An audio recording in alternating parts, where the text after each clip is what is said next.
السلام علیکم ورحمۃ اللہ وبرکاتہ۔ الحمد للہ وکفا والسلام علی عباده الذین اصطفى، اما بعد فاعوذ باللہ من الشیطان الرجیم، بسم اللہ الرحمن الرحیم۔ الحمد للہ ثم الحمد للہ۔ ہمارے اور آپ کے آج کا سیرت مصطفیٰ صلی اللہ علیہ وآلہ وسلم خاتم النبیین کا جو کلاس ہے وہ بھی شروع ہو گیا ہے۔ ہفتہ اور اتوار ہوگا انشاءاللہ، تو اتوار والے دن ختم نبوت کا کلاس ہے انشاءاللہ۔ ابھی جو ہے ہمارا آج کا جو موضوع ہے سیرت مصطفیٰ صلی اللہ علیہ وآلہ وسلم خاتم النبیین کے متعلق سے، وہ یہ ہے ختم سیرت مصطفیٰ صلی اللہ علیہ وسلم خاتم النبیین کا جو موضوع ہے وہ آج ہم نے یہ ہے کہ ایثار کے حقوق ہم آپ کے سامنے جو ہے وہ بیان کریں گے۔ تو انشاءاللہ پھر آگے اور جو ہے وہ اور بھی نبی کریم صلی اللہ علیہ وسلم خاتم النبیین کی عادات طیبہ تو انشاءاللہ ابھی شروع کرتے ہیں۔ ام المؤمنین حضرت عائشہ صدیقہ رضی اللہ تعالی عنہا فرماتی ہے کہ جب رسول اللہ صلی اللہ علیہ وسلم خاتم النبیین حضرت میمونہ رضی اللہ تعالی عنہا وعنہن اجمعین مبارکہ کے گھر میں بیمار ہو گئے تو آپ صلی اللہ علیہ وآلہ وسلم خاتم النبیین نے اپنی بیویوں سے اس کی اجازت چاہی کہ میرے گھر میں آپ کی تیمیداری کی جائے۔ ان سب نے اجازت دے دی۔ اس سے تین باتیں معلوم ہوئے، ایک یہ کہ حضور صلی اللہ علیہ وآلہ وسلم خاتم النبیین بیویوں کے پاس رہنے میں عدل فرماتے تھے، اگرچہ ایک قول میں آپ صلی اللہ علیہ وسلم خاتم النبیین پر عدل واجب نہ تھا۔ دوسرے یہ کہ اگر شوہر ایک کی باری میں دوسرے کے گھر رہنا چاہے تو باری والی سے اجازت حاصل کرے۔ تیسری یہ کہ بیوی کو بھی مناسب ہے ایسے امور میں شوہر کی راحت کی رعایت کرے۔ رفیق اعلیٰ از ام المؤمنین حضرت عائشہ صدیقہ رضی اللہ تعالی عنہا وعنہن اجمعین مبارکہ فرماتی ہیں کہ حضور نبی کریم صلی اللہ علیہ وآلہ وسلم خاتم النبیین کی شدت مرض کی حالت میں عبد الرحمن بن ابو بکر رضی اللہ تعالی عنہما آئے تو ان کے پاس تازہ مسواک تھی۔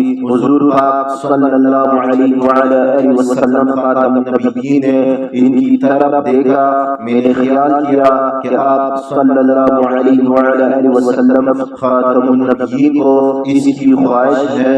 میں نے عبد الرحمن بن ابو بکر صدیق رضی اللہ تعالی عنہما سے لے کر اس کو چبایا اور اس کو صاف کر کے آپ صلی اللہ علیہ وآلہ وسلم خاتم النبیین کو دے دیا۔ متوجہ ہو جائے، آپ صلی اللہ علیہ وآلہ وسلم خاتم النبیین نے خوب اچھی طرح مسواک کی، جیسا کہ کبھی مسواک کرنے کی عادت تھی، پھر اس کو میری طرف بڑھایا۔ مسواک آپ صلی اللہ علیہ وآلہ وسلم خاتم النبیین کے ہاتھ سے گر گئی۔ اس اور اسی حدیث میں یہ بھی ہے، پھر آپ صلی اللہ علیہ وآلہ وسلم خاتم النبیین نے آسمان کی طرف نظر اٹھائی اور دعا کی، اے اللہ رفیق اعلیٰ میں ملا دے۔ اور اس کے بعد آپ صلی اللہ علیہ وآلہ وسلم خاتم النبیین اپنے مالک حقیقی سے جا ملے۔ مشکات شریف کا یہ حدیث ہے۔ ام المؤمنین حضرت عائشہ صدیقہ رضی اللہ تعالی عنہا مبارکہ سے روایت ہے کہ میں نے رسول اللہ صلی اللہ علیہ وآلہ وسلم خاتم النبیین کو قبل نبی کریم صلی اللہ علیہ وآلہ وسلم کی موت کے اپنے سینے کے سہارے بٹھا رکھا تھا۔ اسی حالت میں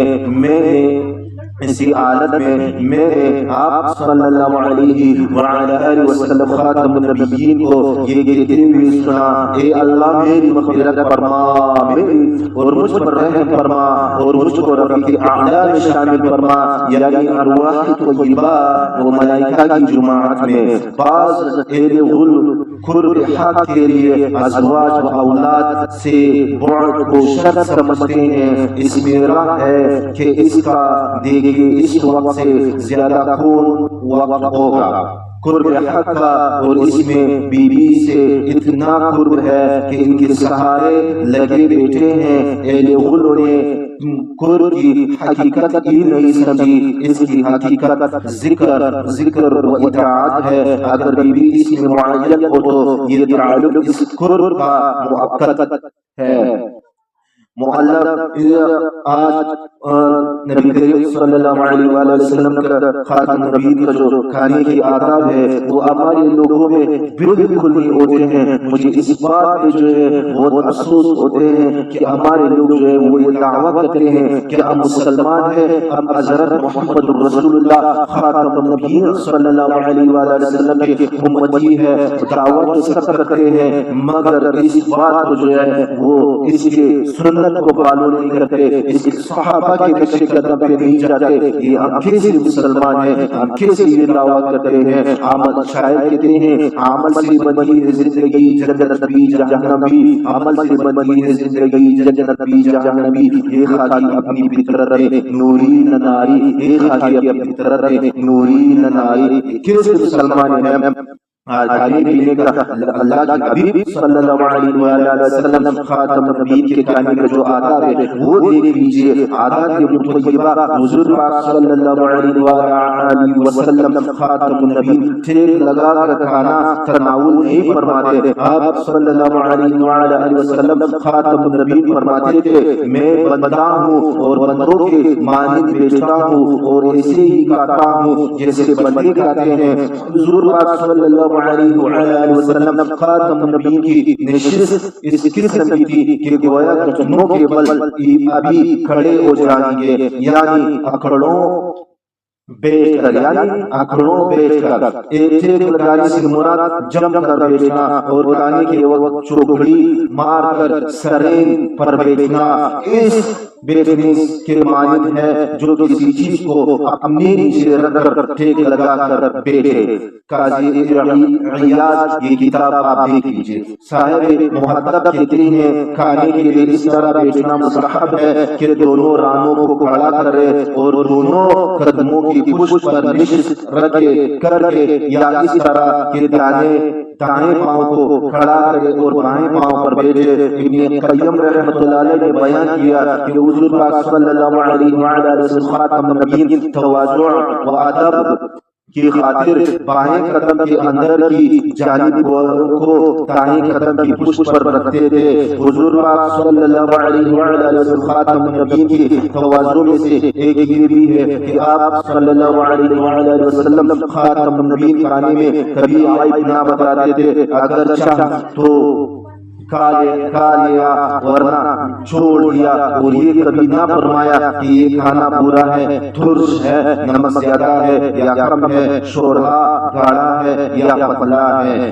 یہ اس جگہ یہ معلوم ہوتا ہے کہ کھانے میں عیب نکالنا غلطی اور خلاف اتباع سنت ہے۔ بعض علماء فرماتے ہیں کہ اگر دعا میں تذکرہ برائی بتائے اور کہیں کہ برا پکا ہے اور وہاں ضائع کر دیا تو یہ جائز ہے، لیکن اس میں بھی پکانے والے کی دل شکنی ہے، اگر ایسا نہ کرے تو بہتر ہے۔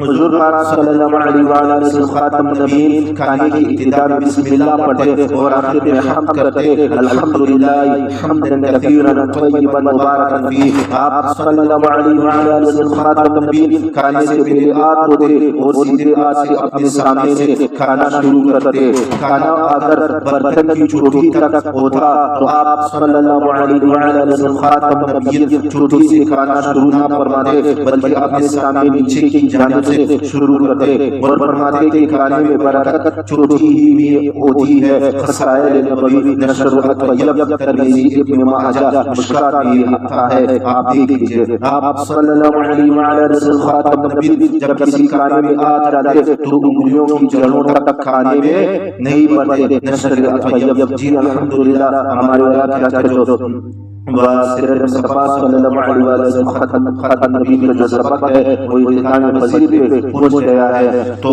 وآخر دعوانا ان الحمدللہ رب العالمین۔